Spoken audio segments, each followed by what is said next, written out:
So some of the things that we're going to look at are the principles of operation, provisioning considerations, monitoring, configuration management, orchestration, authentication, access control, auditing, logging, metrics, and some other tips and tools, otherwise known as NFRs.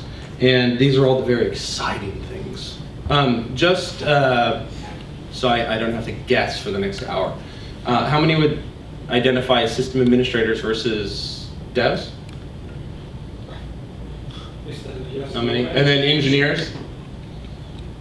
Okay. Yeah. Yeah, I know what camp you're in.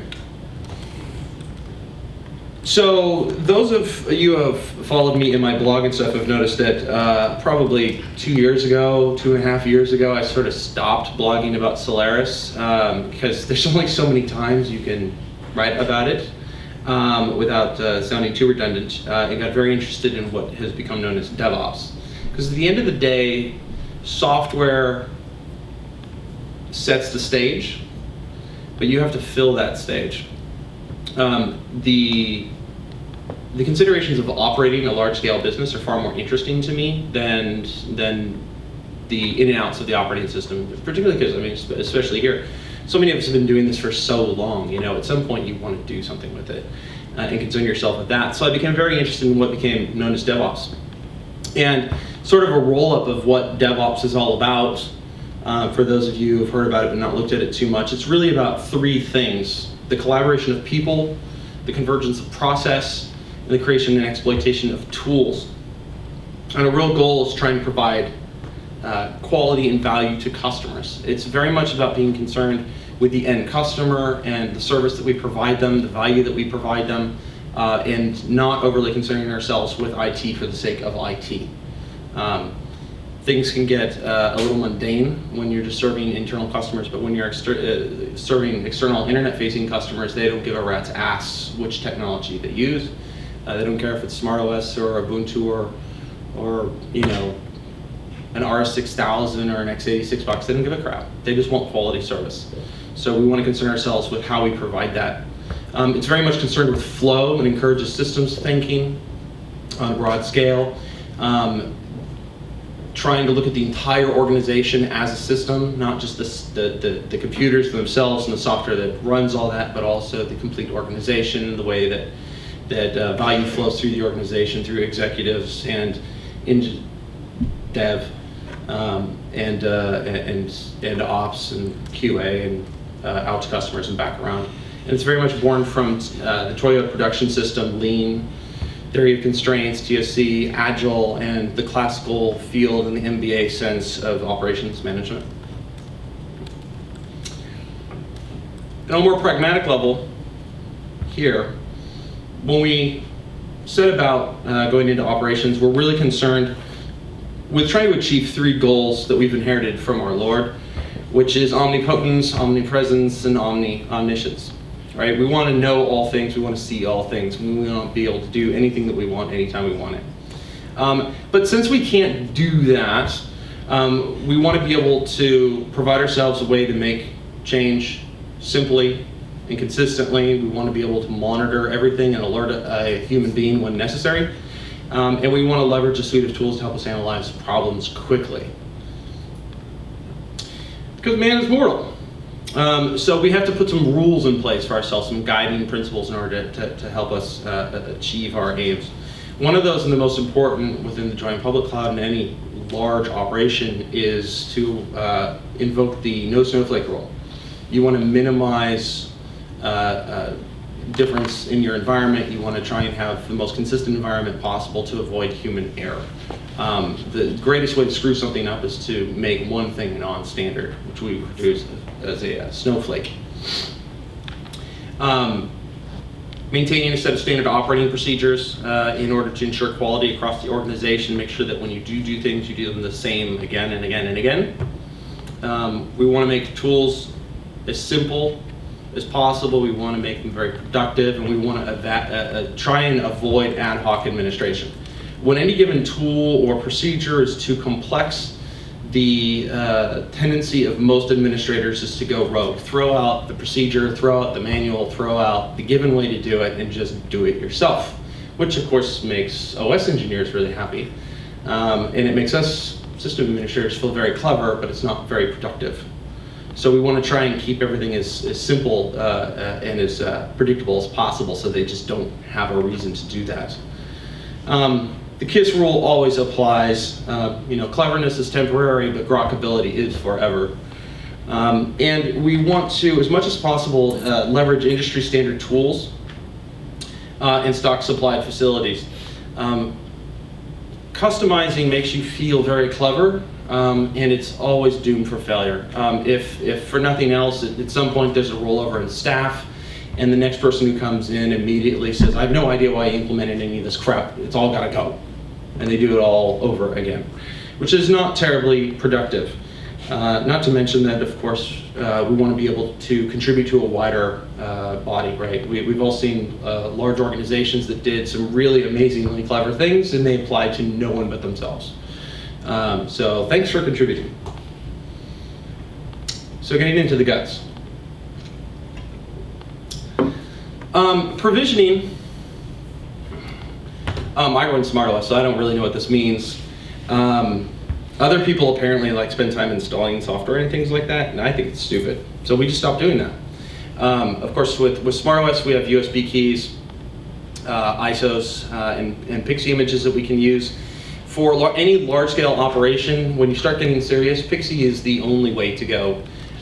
Predominantly because it simplifies upgrade, downgrade. If anything goes wrong with an image, you don't want to have to reflash your USB key. You don't ever want to end up in a stale state. You want to be able to just go modify your PXE configuration, change the image that they're pointed to, and reboot the node, get them back up and running as quickly as possible. USB keys or ISOs are fine for tinkering around, but for the real deal, you need to use PXE. It's also considerably faster because there's no load time from a USB to a key. And of course, if you use Smart Data Center, shameless plug, it's all that much easier. In the Smart Data Center deployment, if you haven't ever seen how it works, there's one USB key, which is the head node image, we call it. You plug that into the machine that you designate as the head node. It's already got a configuration file on it that you've used to describe your deployment. You plug it in, it fires up, it configures the node, sets up all the services. That takes between 10 to 15 minutes. Honestly, it depends on how long it takes to transfer the data off the USB key. So if you use a Patriot quad channel key, it's going to take just a couple of minutes. Once that's up, there's a DHCP server, all the other machines in your network, you just PXE boot them and you're up. And you can literally have a very large data center up and running in less than an hour for reals. Which is kind of awesome. It's also kind of disappointing after you spend 3 days bootstrapping a data center physically, and then you come back from lunch and finish all the software and you walk away.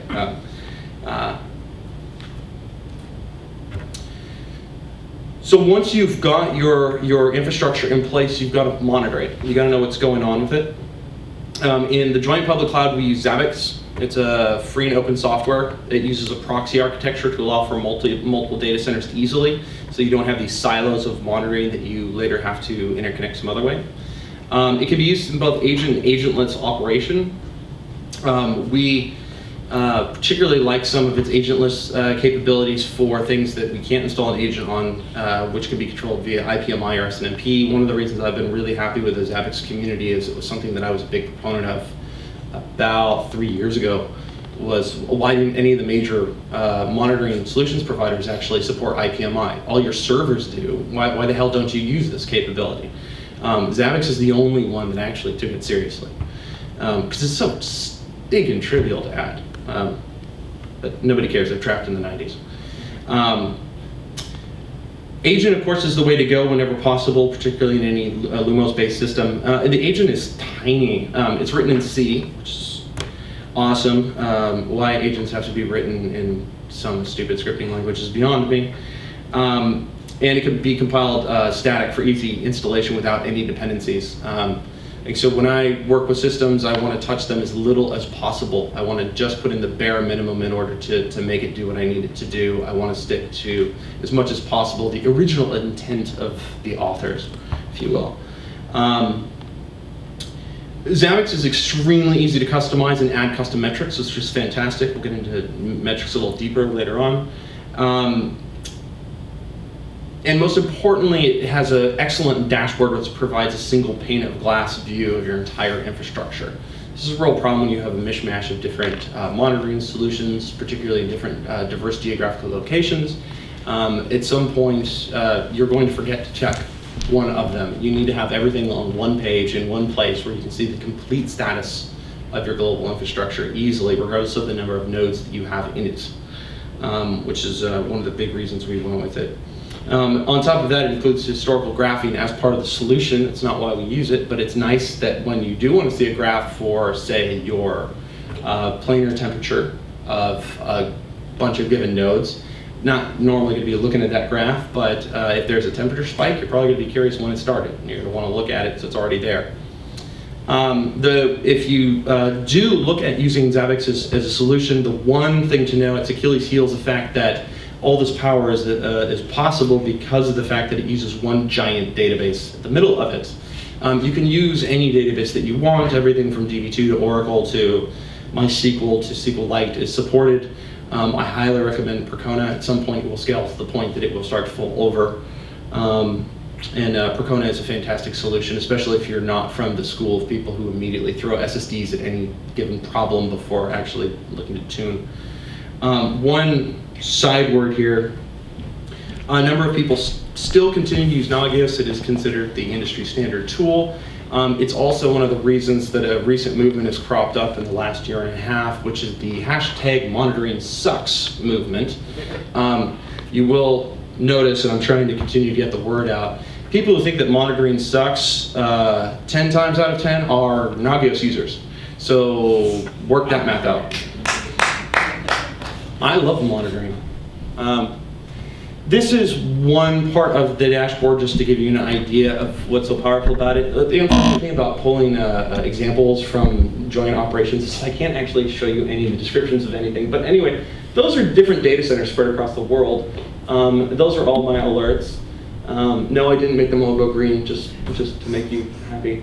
But you can see all the different layers of problems that I have. You can even see one that you hover your mouse over one of these and you can see all the breakout problems. Like I've got a predictive disk failure on a node that occurred 14 hours before taking the screenshot.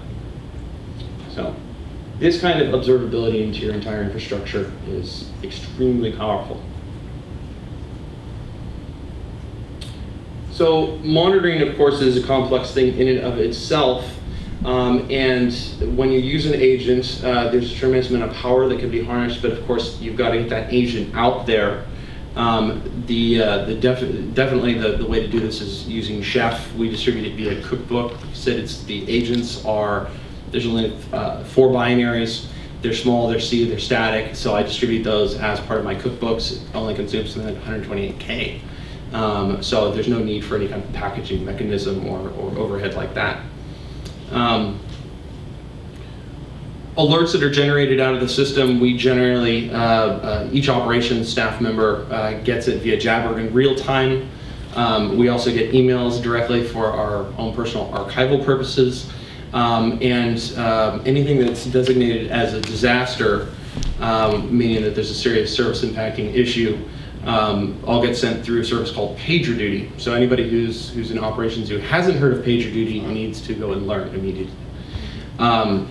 Almost every tool out there has some form of intelligent escalation or rule-based alerting capability. But the problem is each tool does it slightly differently, and the best way to handle that problem is to simply not do it in those tools. Send it to PagerDuty and enforce all of your escalation there. That ends up sending SMS to ops, and that's what wakes me up and makes my wife very unhappy. We also use, and I highly recommend anybody doing major services, always have a secondary system to monitor the entire system as a whole, in addition to whatever monitoring solutions you use in-house. We use Pingdom. There's a lot of advantages and disadvantages to the service, but I think it's very good. That also sends alerts through PagerDuty. The bulk of change management on your systems needs to be coordinated in some way, and the best modern way to do this is using a configuration management tool. There are 3 major configuration management tools in the market today. All of them are open source. The oldest of them is CF Engine. Slightly newer is Puppet, which just had their conference here in town last week, growing like crazy. And the most recent entry several years back was OpsCode's Chef. Chef is, in my opinion, the best of the bunch and is what I use. It's a fantastic tool. Runs beautifully on all illumos-based systems, all legacy Solaris systems, extremely flexible and versatile. We've had a lot of support from OpsCode and the Chef community and having very good support for Solaris and all illumos derivatives. And I should point out that we have had a lot of support actually also from CF Engine and Puppet. Most of Puppet's original development was done on Solaris systems at the time, and Mark Burgess, who wrote CF Engine, has always been a big fan of SunOS and Solaris, and continues to make sure that there's very good support there. So we've been very lucky to have a lot of friends in that world. In the joint public cloud, we use Chef Solo for all of our configuration management.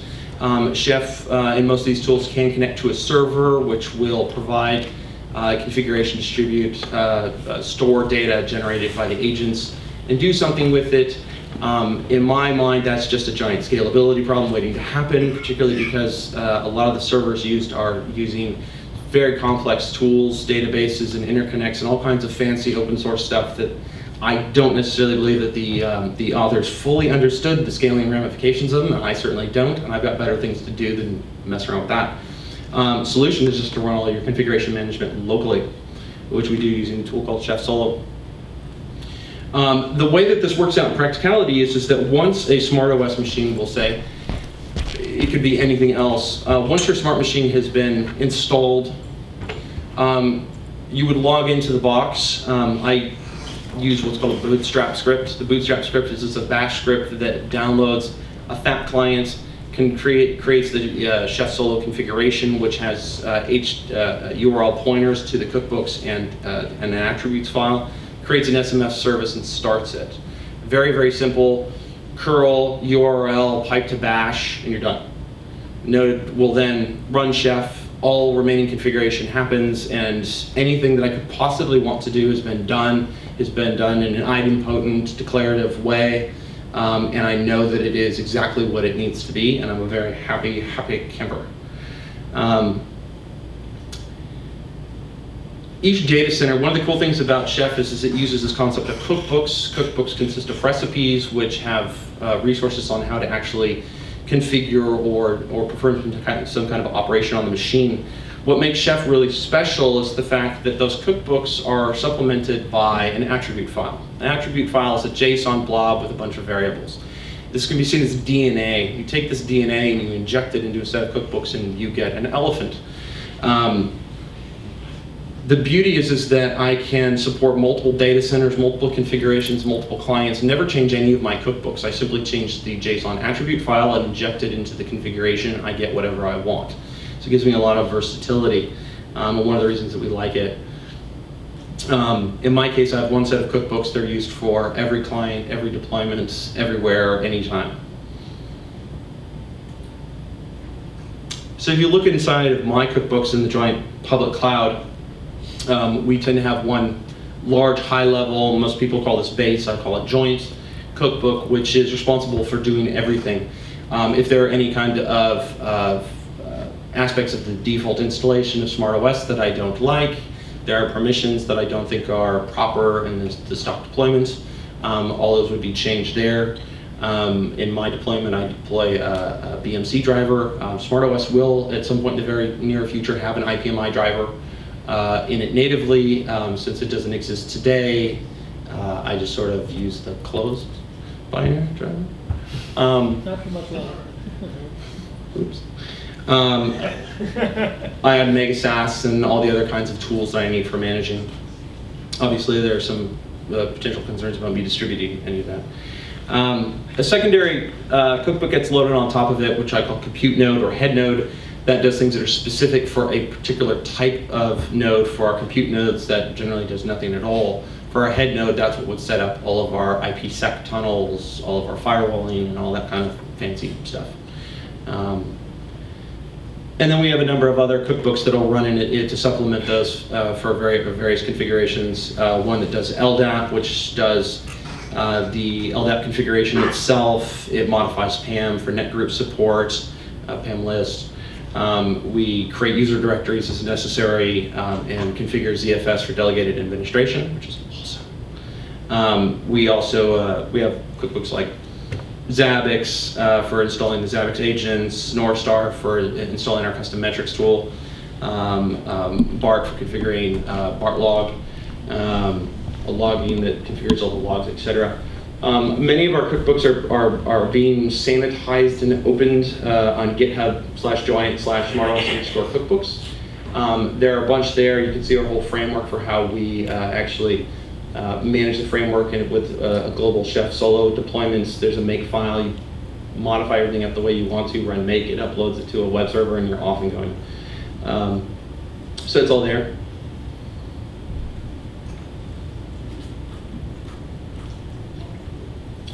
So we've got monitoring in place. We've provisioned systems, we've got monitoring in place. We've got a change control system. So we've gone most of the way that we need to go.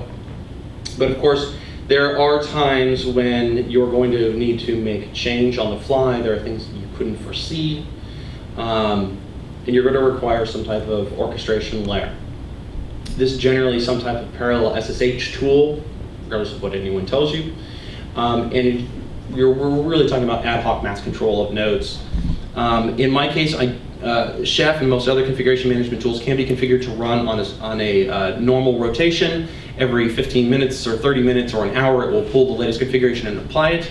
I am chicken shit, and so I don't even trust myself, so I don't actually rerun Chef on all my nodes to apply configuration until I know it's in a well-tested and solid state. So I use an orchestration tool for actually re-pushing Chef everywhere to apply change. We also use for mass service control. If you're running kind of large web infrastructure or something like that, there may be times you need to restart all the web front ends or all the database nodes or whatever it is. Very often, most commonly, I think used for auditing purposes when you need to go out because somebody asks you, how much memory is every node using on average or something like that, and it's something that would be very difficult to get out of your metrics tool. You just want to run that through and have it output you something, and you can go into your math. And most importantly, for all the things that you can't foresee. That's one of the reasons you don't want to omit some type of orchestration tool in your infrastructure. Something's going to happen, you have no idea what it is, but it's going to come, and you're going to need this kind of tool, and it would behoove you to just put it in place to begin with. There are a number of options, very popular options. mcollective is a great one if you're into that sort of thing. PSSH Mush is the one that I use as a backup. And again, SDC includes an mcollective-like solution. There's RabbitMQ at the center of SDC, and there is a queue which you can push arbitrary jobs into using SDC on each node command that will then execute on all the nodes and come back. It's incredibly fast because, of course, it's processing on all the nodes effectively simultaneously. So you can use that. A go-to tool that I use in addition to that is both a backup in the joint public cloud as well as what I use in legacy environments is a simple tool called Mush. Mush is awesome because it's written in Bash. No Python, no, you don't even need Perl, you don't need any of these kind of strange, it's all just implemented in Bash. And you can see an example of it running on a bunch of nodes just checking the zones services on a variety of different nodes.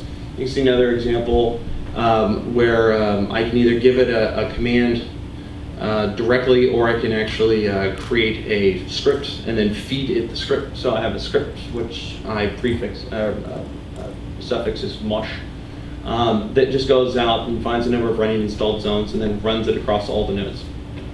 So simple, easy solution, no dependencies. Again, we want to modify the system as little as possible. This is just one bash file you put in and you now have orchestration for your entire network. There are other more complex solutions. Cluster SSH is a fantastic tool for administrators who need to do more complex ad hoc modification. Cluster SSH, if any of y'all, I'm in the right place, right? If any of y'all used Sun Cluster, you will recall that there was a terminal tool that was added in Sun Cluster where you could open terminals to both nodes in the HA cluster, see them simultaneously, and you would have a third window, which is just a dialog for entry into both of them simultaneously. I fell in love with that tool a long time ago. Apparently the open source world got excited about it several years back and created cluster SSH, which essentially does the same thing. You CSSH to multiple boxes, you get an extern for each one of them in a dialog box. You type into the dialog box and it goes to all of them simultaneously, which means you can do interactive kind of tools like VI on 20 nodes, 30 nodes, 40 nodes simultaneously. The number of nodes that you can use it on is really only limited by the size of your screen. At some point you can't cram that many externs in. Another type of solution that's really interesting and versatile is a tool called Rundeck. It's formerly known as Control Tier. And it is essentially the similar sort of SSH control tool, but it features a web interface and a full permissions scheme and the ability to build scripts into it, which means in certain environments, particularly where you may need other persons in your organization to be able to poke certain types of capability, but you don't want them doing this on a command line, you don't want to have any more access than you can just write it all up in this, tell them to go and click it, and it runs. It's a cool thing to know about rundeck.org, written by the guys over at DTO, who are big supporters of the DevOps movement. User management and authentication, everyone's favorite subject. It is probably no secret that one of the original driving use cases for configuration management was not, as most people would say, to configure your systems. It was in fact that they couldn't get LDAP to work very well and gave up on the whole damn thing and decided that they could just create users using Chef or Puppet, which is sad and it makes me cry. LDAP is awesome. We're very lucky in Illumos to have a very good LDAP implementation, client implementation. I wouldn't have said that once upon a time, but I think today we do. In the joint public cloud, as an LDAP server, we do use Open LDAP. I probably should be a supporter of OpenDS. I'm not. I hate it. Sorry. Open LDAP is industry standard, like it or not. It's a fantastic tool. It does have excellent replication. There are many people who think it has awful replication. You're wrong. It's fantastic. It works really well, and if it hasn't worked for you, I can say now that I've had 3 years of very successful use with it, anybody who bags on Open LDAP stability or scalability just doesn't know what they're doing. The other is that it uses a flat text file for configuration, which is extremely important for being able to manage change control over time. Managing a configuration within the DIT itself may seem kind of sexy and has certain replication capabilities that make it attractive, but change controlling it is not something that you probably are equipped to do and makes things very complex. In my environment, all client access is done with simple SSL. Don't turn on and on access. Particularly back in the Open Solaris days, there was some kind of bullshit out there saying that you had to have a non-access turned on or Solaris clients could not authenticate against the server. That's wrong. You do not need to have a non-access, period. I don't have it, and I have several thousand nodes successfully running with it. Access to port 389, non-SSL LDAP is something that I don't recommend anyone do. If you have to do it for legacy appliances or something like that, do it through some kind of highly firewall port. One of the things that has made LDAP much more accessible today has nothing to do with the LDAP servers at all, but has actually to do with the fact that Apache Directory Studio, which is a bastardized version of Eclipse, like so many other excellent applications, allows you to manage your LDAP DIT in a very sane and easy sort of way without falling back to using a bunch of flat files and feeding them with LDAP add and these sorts of horrific sorts of things. It's a fantastic tool, it's free, it makes management very, very easy, and I recommend that anyone use it. That's also one of the reasons that going to a tool like OpenDS, which many people find very attractive simply because of the fact that it has GUI tools built into it, is sort of a non-issue. The other side point for people playing our home game, if you generate user passwords, I always recommend that you use a tool called APG, Automatic Password Generator, and use 20-character lengths. Don't just make them up off the top of your mind, use a tool. So some considerations when doing LDAP. Really the hard part of getting LDAP right in a very large illumos environment is seeding the schema and seeding the DIT. The documentation is awful. It's something that I'm hoping to improve over time.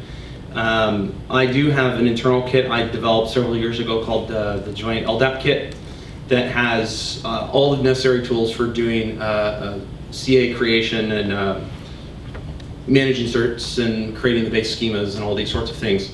Hopefully that will be open source very soon and will help get people on their way. It also includes my own consolidated schema, which has all the things that are supported within an illumos client, but are otherwise hard to find. Piecing all that together is a horrific pain in the butt. Whenever you do deploy LDAP, if you do it, please do it in pairs. If you're doing it with OpenLDAP, use mirror mode replication. It's fantastic. Enforce auth for all users. Again, you don't need anon. Don't fall into the trap of thinking that you need it and always use SSL. And in my opinion, don't mess around with anything other than an OpenLDAP server and a illumos LDAP client. There are some people, I don't know how much this is happening now because so many people have just completely given up on LDAP completely. But many moons ago, there were people who would have so many problems with the stock Open Solaris LDAP clients, particularly with the semantics of LDAP add and or LDAP client init, which was so awful. They would start thinking that they needed to go to a Linux project and use, one of the Linux PAM projects for, PAM LDAP. You don't. The stock client is actually good. It's finicky. It doesn't like human beings, and it certainly doesn't like you. But once you figure out how to speak its language and cram things down the throat, it works pretty well. Which is why I also recommend do not use, particularly if you're using configuration management, don't use LDAP client init to set up clients. All the files that it says, please do not edit those directly. One of the problems with LDAP client init is that when you do it, it tries to make several connect attempts to the server. Generally, the time that you're actually configuring LDAP is very early in a system's life cycle. Things are still coming up, things are still moving around, there's a lot of things swirling around, and it tries to send one packet to the server, and if it doesn't get that back, it's like, sorry, not gonna configure. You run it again, and then it suddenly works. So just don't mess around with it. Particularly if you have multiple servers, it just doesn't handle it well. One word about Kerberos. I should say I haven't messed around with Kerberos in any of the recent illumos distributions. I learned my lesson about Kerberos many moons ago. Theoretically, it works. But in my opinion, it is not worth the administrative overhead. Unless you are a government employee working for a university, it's just not worth the time or the effort. I personally do not believe in single sign-on. One of the great ways to ensure that administrators don't ever fall into the trap of, oops, I rebooted the wrong server, is to make them enter their password as they cross boundaries from one system to another. Thank you. The idea of just being able to traverse your entire environment sounds very sexy until somebody makes a mistake by not realizing where they are because they're 3 systems deep. One thing I would recommend people keep an eye on who are interested in this space is projects like Apache DS and the Free IPA project, who are finally trying to give us something of a Unix alternative to Active Directory, one of the few things Microsoft has ever done right. And unfortunately, that the mighty Sun, with all of its LDAP capabilities back in the day and all of its directory products, never frickin' thought to compete with Microsoft on that front. Thanks, Jonathan. Oh, seriously? I was supposed to get way more reaction. It's been too long. Scott, go beat him! Go beat him! It's been too long and people gave up. I know. I'm with you. It's like, who cares? The old ways are dead. With regard to access control, RBAC. RBAC is awesome. This is one of those things that, like, whenever I advocated, it's sort of like a recent experience I had when Deloitte and Touche came in and we started talking about some audit things, and I'm like, I'm so excited to see you guys. They're like, we're audit people, we're not used to that. RBAC is the same sort of thing. RBAC is a fantastic facility, but it's just unintuitive enough that most people run away scared, which is kind of sad. It's like if you just stuck with it for another 5 minutes, you would have loved it. But you ran away with your hair on fire too soon. It really isn't that hard, of course. Anyone who's used it for some time knows that it's a fantastic facility.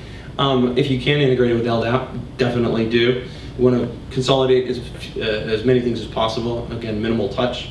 For people doing this in the field, the way you really want to do this is create abstraction profiles, not just ad hoc add RBAC profiles onto user accounts. The way that I do this at Joint, because I've watched too many Bond films, is to create a tiered Joint level D, 1, 2, and 3. D is for people like Brendan Gregg, who in certain instances probably shouldn't be logging into customer environments, but does need to use dtrace.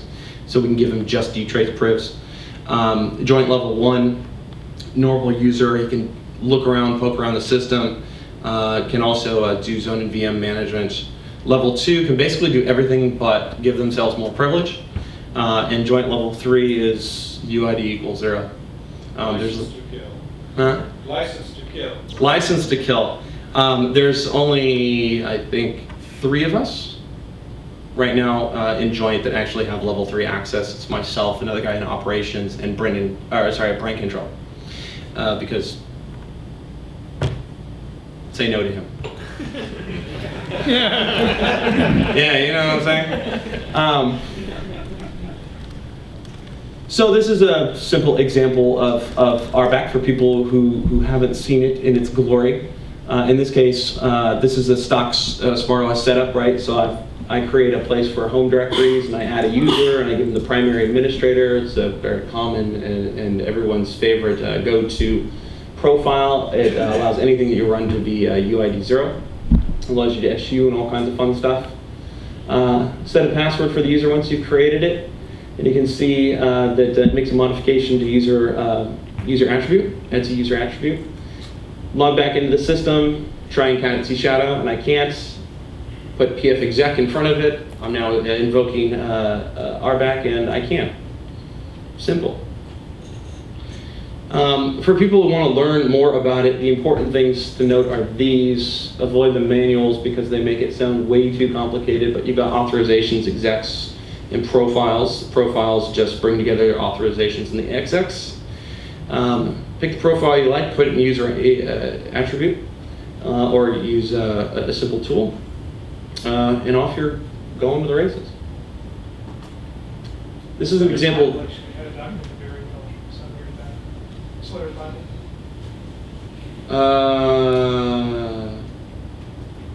That was much better. I know what he's talking about. I'm trying to remember the actual section and what it looked like.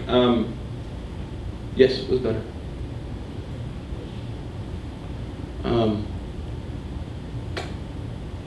The unfortunate thing is a lot of those things like nobody's going to go to now. So there's, I'll get into that later, but there is a real challenge around documentation, trying to improve the documentation, not reinvent the wheel too much, but also provide it, because people today who get started with OmniOS or SmartOS, only a small fraction of them would ever occur to them to go and read like an Open Solaris, whatever.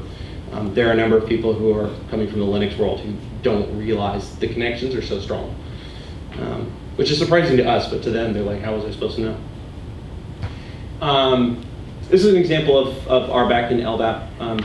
It's easy, it's awesome, I won't belabor it. One comment for anybody who does look into this, there are RBAC profile shells. There's been a lot of work in the late days of Open Solaris that still exists in illumos for RBAC shells and RBAC masking and all that. Just don't. Profile shells, if you don't know what they do, are standard shells that invoke pfexec on your behalf. They really were intended for roles. Roles were a horrific concept in which you can SU to a user with certain privileges. They cannot log into the system. It seemed like a good idea to somebody in Menlo Park at one point. They're very rarely used, and I don't see the point, so avoid them. Auditing. So once you're monitoring and you're controlling and all your users have identities, we now have to be able to go back and see what these folks are doing in our environment. Vsm is the way to do it. Vsm lives, happy to say. Love it, a fantastic tool. In SmartOS, it is enabled by default. Audit Trails go into /var/audit. They're in a binary format, so you can't just count them. You need to use a couple of different tools, namely PR Audit is the go-to tool for printing out audit trails. There's a number of things I've written in my blog over the years about different ways to make modifications to audit trails and use them in different, interesting, exciting ways, which you can find there. One of the things to know is that by default in SmartOS today, audit trails are not rotated by cron. That's a normal thing that would be done in most of the Solaris distributions, but is not done in SmartOS. Which is to say, it's done in SDC, but the script in SDC that does this does not exist in SmartOS, and therefore you need to add it to your cron so that you get rotated audit trails. Just run audit-n from cron every day and you're good to go. This is an example of printing an audit trail. I'm looking at all the exec objects and printing a couple things out using everyone's good friend awk. Awk loves you, love it back. And we can see everything that anybody's running. Super awesome. Another tool that's fantastic and still exists is BART, the basic auditing and reporting tool. It's similar to Tripwire if you've ever used it. It's kind of gone out of fashion these days, but it's still there. I wrote a tool a while back called BARTlog, which simply invokes BART, and if it finds change, injects that change into Syslog. You can see an example here where I had done some package source installs, and you can see it reported the changes when it ran. Fantastic tool to know it's around. So with regard to logging, once we've got all this auditing going on, right, we need to store it and do something with it. We do that through logging. Logging is near and dear to my heart, and centralizing logging is even more near and dear to my heart. To that end, I went on bended knee to our engineering team sometime a while back and said, this SmartOS thing is awesome. I do so verily, verily love it. But this crap stock Syslog D has just got to go. And they were very nice, and we have added our Syslog into SmartOS. The standard Syslog D is actually there, and you can fall back on it, which was insanely clever, Jerry. You implemented that, right? That was so incredibly clever. I didn't realize it until just the other day that you actually still had the old one in there. It's so cool. Anyway, our Syslog is there. If you haven't seen our Syslog, it is one of two common Syslog servers used today in the rest of the world. I wouldn't even say the Linux world, the rest of the world. One of them being Syslog NG, the other being our Syslog. It offers a lot of modern capabilities, including TCP support, TLS, filtering, compression, database support, all that kind of goodness. And it's something I highly recommend using to its fullest, particularly TCP support. Also, with regard to logging, of course, if you don't know where your SMF logs are, you should. They're in var svc log. One of the smallest and simplest and coolest features that was actually added into SmartOS a long time ago was the -L argument to SVCS. So now using SVCS-L and the name of a service, it will show you where the log is, which is really convenient. It's probably the simplest and most profound addition I've seen to the OS in a long time. And of course, for people who don't know from the Linux world, most people put things in var log, and in the old Solaris world, we put things in /var adm. So make sure you're looking there. So with regards to logging and tying all these things together in logging, there is a Vsm Syslog Plugin. It does work very well. That's where things get really awesome with our Syslog and the ability to add encryption and compression and TCP around those kinds of log messages to ensure that they get there and they get there safely. But unfortunately, the Syslog plugin for auditing does not include RV support. So if you were to take all of your audit logging, put it into Syslog, it goes off to your centralized Syslog server, and you can see every command that anyone has run. You can't see what arguments they supplied to it. So if somebody's doing a lot of work on ZFS, you can accuse them of running ZFS a lot. You don't know what they did with ZFS, but you can see that they did it a lot. Hopefully, argv support will be something we'll add in the future to make it better. Logger is a little utility that far too few people know about. It's a way of being able to just write syslog messages.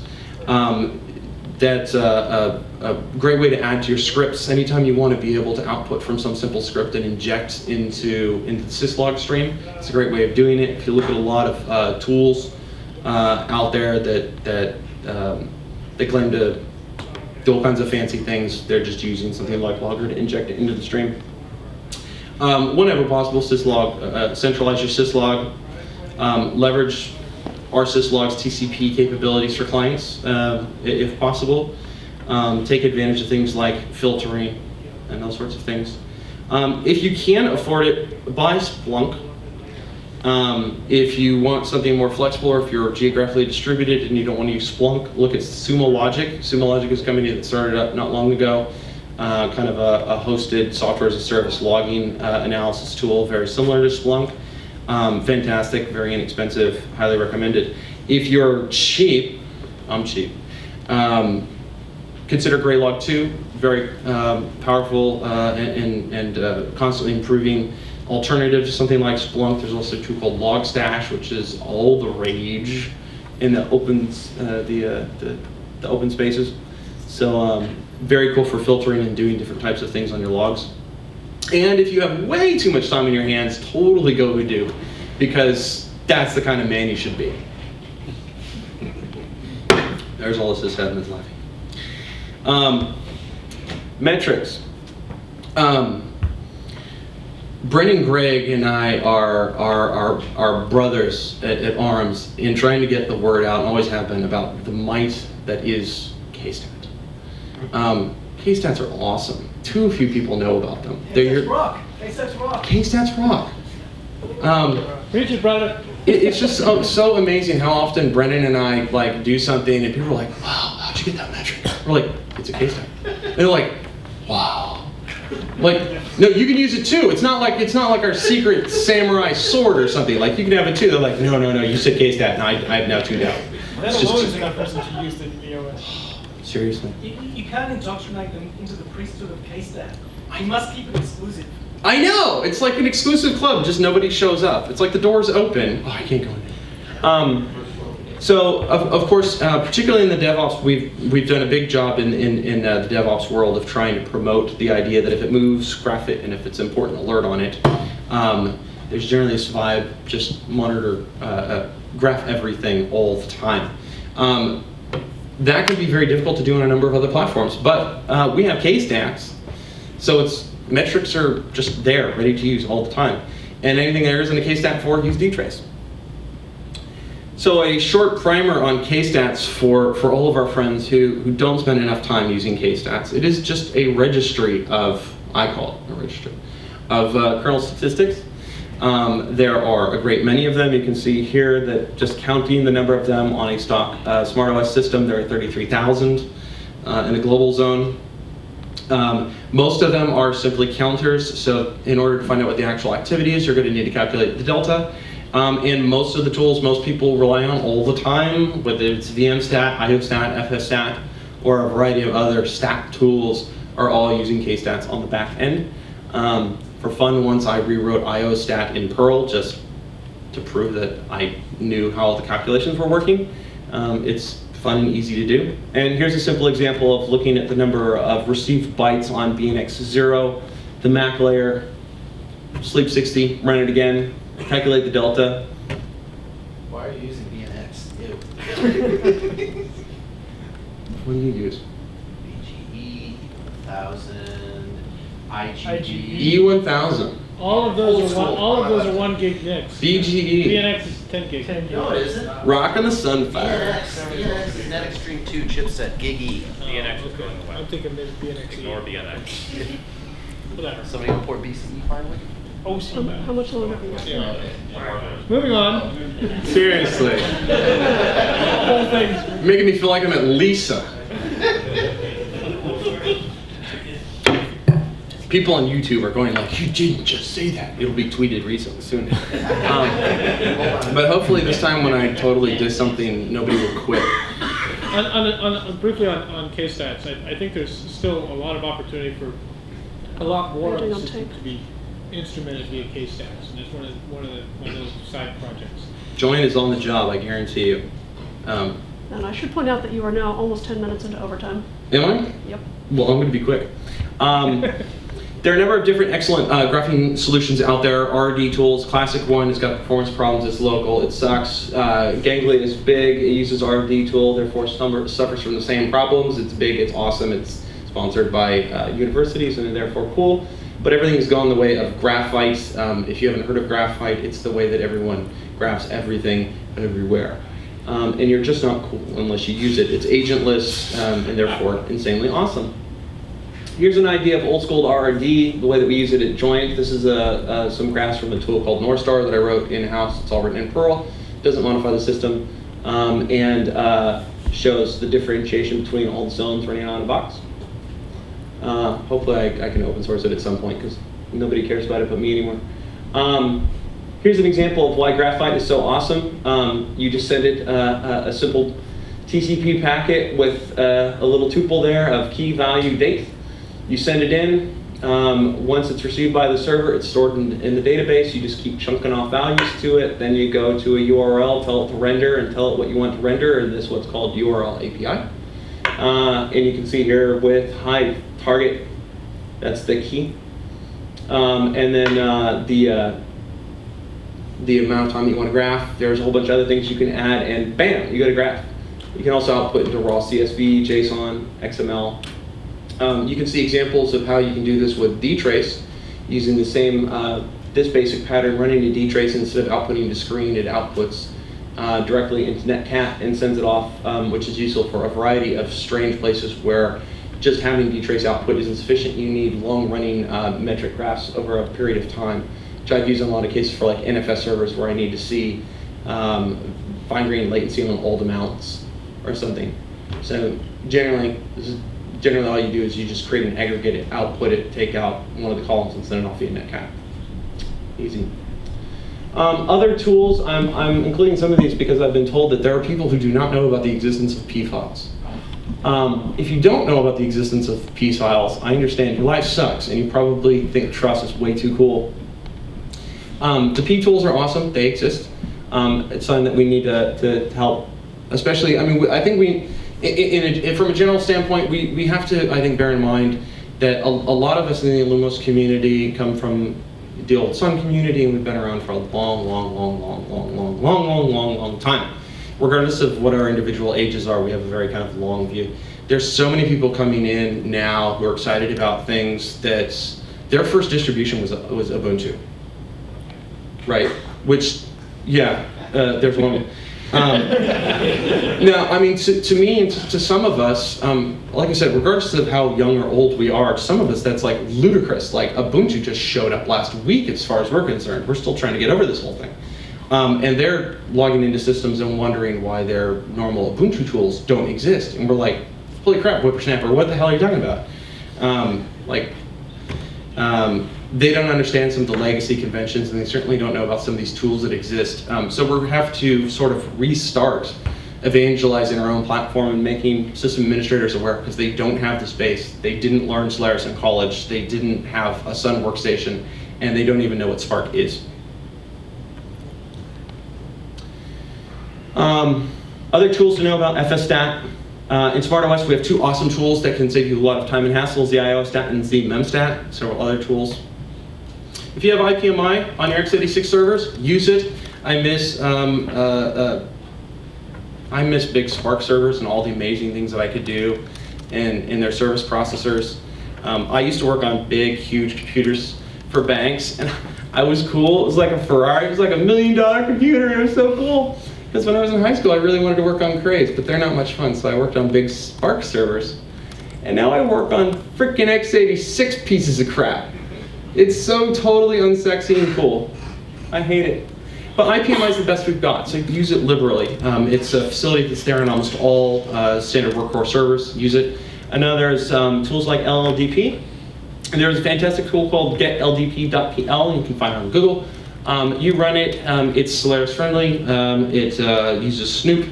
listens to the wire for 60 seconds, and if your switches are emitting LLDP packets, essentially saying exactly where they are, it will print that information out. In this case, the server, the BNX 0 port is connected to Ethernet's port 37 on an Arista switch, and you can see the VLAN. So now you have the basis to go and operate things. So go do that. Thank you.